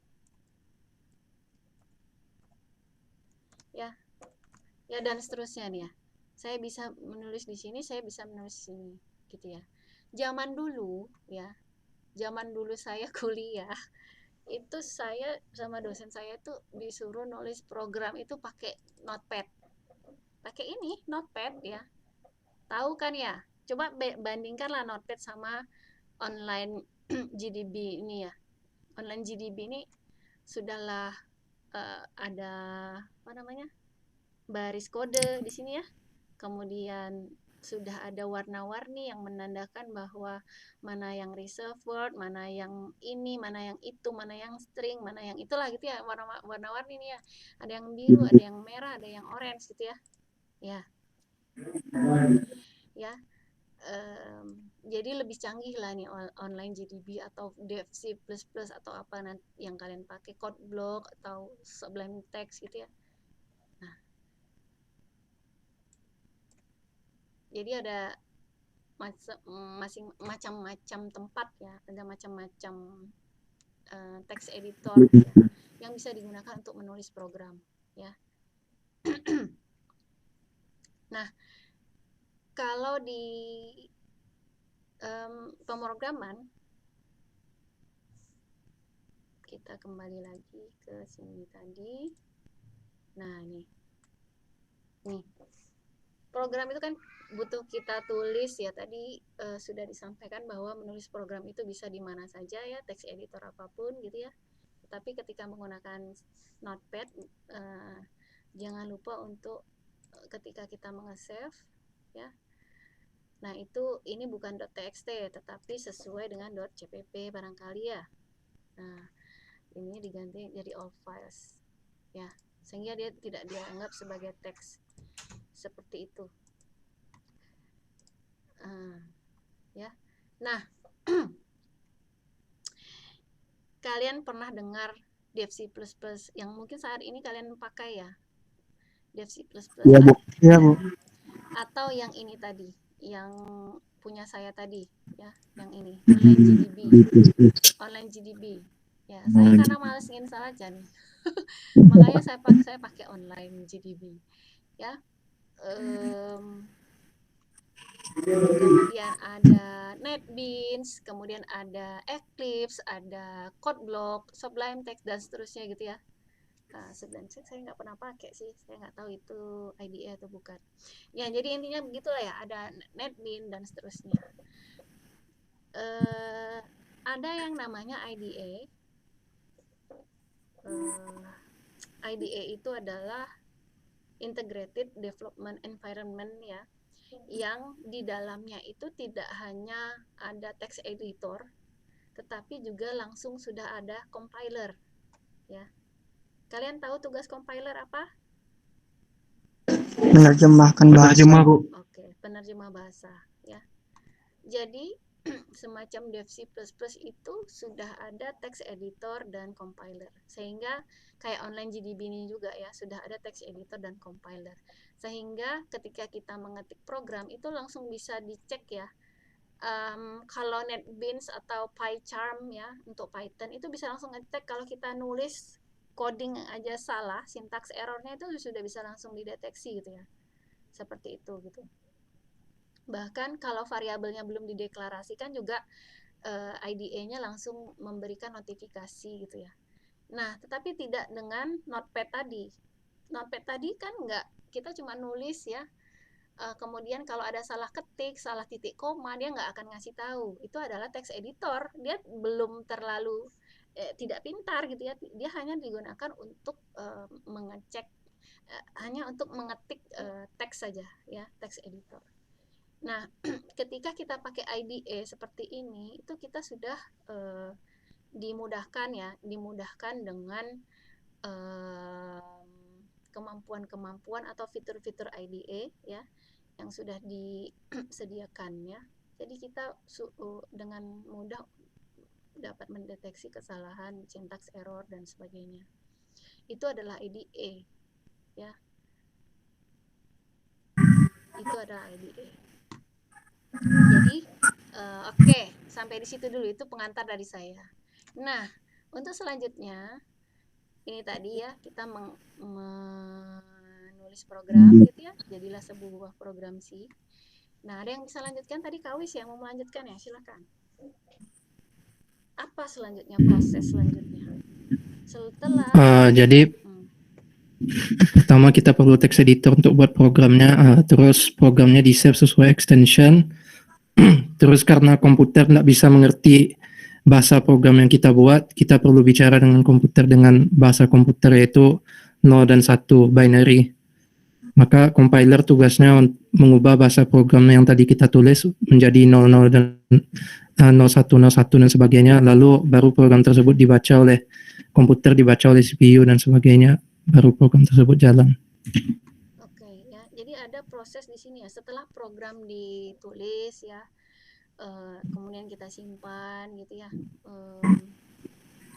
Ketika program dijalankan itu ada proses terlebih dahulu ya, adalah proses penerjemahan program yang tadinya dari bahasa sintaks yang bisa dikatakan kayak gini, ini kan mirip bahasa tingkat tinggi ya, si out gitu ya, keluarkan output ya, si in, ini input gitu ya. Nah, ini mirip bahasa tingkat tinggi yang tidak dimengerti oleh komputer, sehingga harus membutuhkan compiler, Bu. harus diterjemahkan. Kita butuh compiler untuk menerjemahkan sehingga bahasa ini tadi itu bisa dimengerti oleh mesin. Mesin itu kan hanya mengerti bahasa biner ya, 01010101 gitu ya. Hanya mengerti bahasa biner.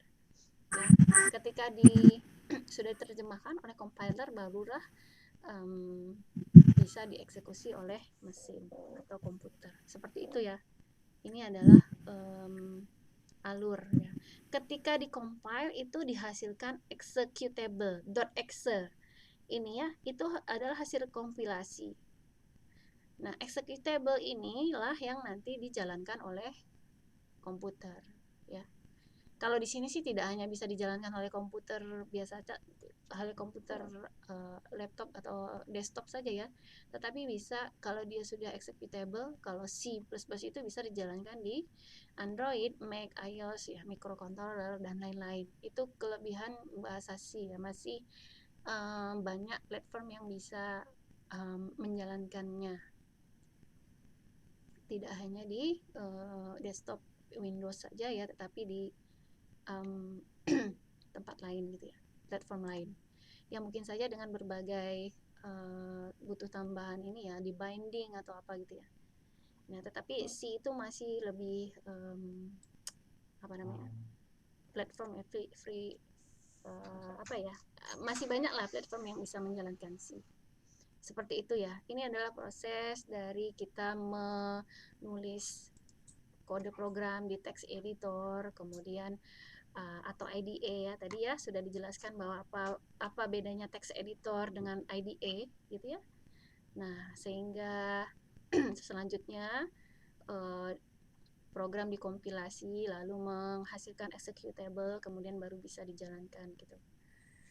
Nah, itu review saja sih ya dari pertemuan kedua kalau saya nggak salah ya. Oke, ada lagi yang mau ditanyakan? Kalau enggak, saya harap dari pertemuan ini teman-teman dapat lebih jelas lah ya memahami apa yang materi dari pertemuan-pertemuan sebelumnya ya. Nah, inilah satu lagi nih. Saya mau nanya, bagian 1 itu apa ya? Itu di pertemuan struktur program tuh pertemuan berapa? 2 juga kalau nggak salah ya. Satu lagi nih, 10 menit sebelum jam 12. Jam 12 kita close. Oke, nomor 1 ini bagian program yang disebut apa? Yang include itu library, Bu. Library. Yang ini? Itu deklarasi variabel, Bu. Bukan. Ini belum belajar sih sebenarnya. Ini deklarasi ya, tapi bukan variabel. Yang ini? Deklarasi fungsi. Iya. Yang ini apa? Yang ini? Deklarasi apa? Entry point, Bu. Entry point atau? Fungsi utama. Fungsi utama ya, main ya. Yang ini adalah fungsi lain ya. Oke, yang ini apa nih? Yang T sama dengan ini apa? Proses, Bu. Proses ya. Oke lah, sekian dulu ya review dari saya ya, karena saya nih sebelahnya musola nih. Rumah saya di sebelahnya nggak apa-apa, Bu. musola. Jadi mengganggu suara ya, memang waktunya juga kita harus istirahat ya. Semoga bisa sering-sering online meeting. Kalau memang banyak yang teman-teman Rabu malam bisa bergabung di online meeting hari Sabtu, saya lebih prefer online meetingnya kita gabungkan ya di hari Sabtu seperti ini gitu ya. Oke. Segitu dulu, saya stop sharing dulu.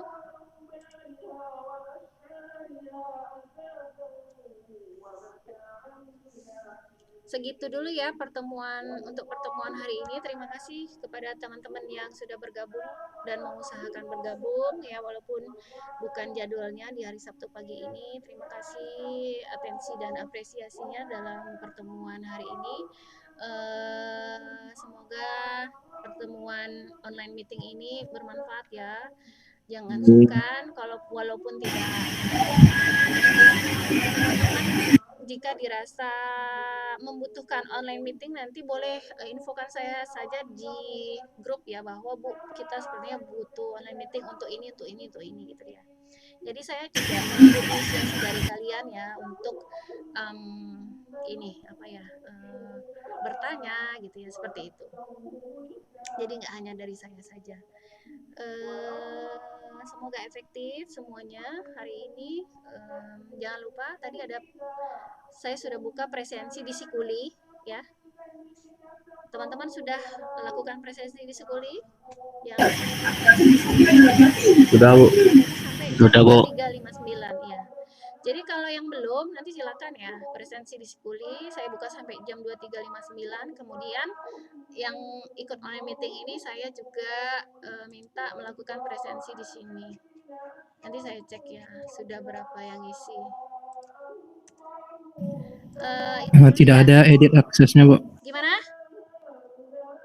Tidak ada edit aksesnya, Bu. Jadi Nggak nggak ada bisa akses, cuman view ya. tulis namanya, Bu. Oh, Iya, Bu.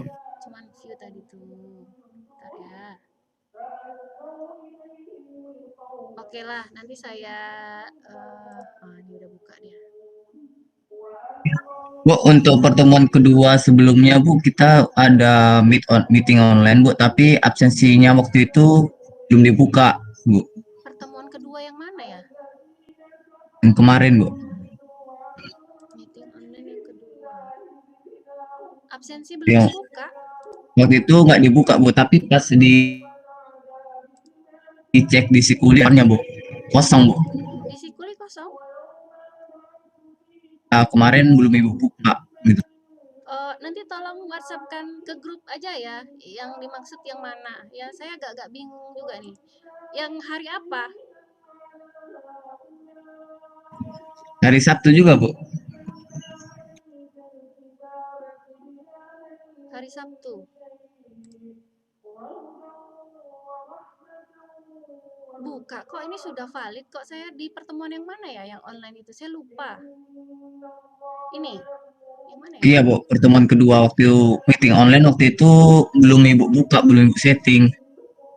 Gitu, Bu. Jadi kami belum absen, Bu. Gitu, Bu. Udah nih loh. Udah, kamu siapa namanya? Evans Mursiaan, Bu. Evans. Iya, Bu. Evan nih belum nih. Kemarin saya Waktu itu ikut meeting online sih, Bu. meeting online ya. Iya, Bu. Saya pun lupa Evan yang mana satu ya. Nanti silakan konfirmasi japri saja ke saya ya, Evan ya. Iya, Bu. Atau di grup ya. Iya, Bu. Oke. Terima kasih, Bu. Yalah, untuk hari ini cukup dulu ya rekan-rekan semua. Saya undur diri dulu ya. Selamat siang. Assalamualaikum warahmatullahi wabarakatuh. Waalaikumsalam warahmatullahi wabarakatuh. Silakan live meeting ya. Warahmatullahi wabarakatuh.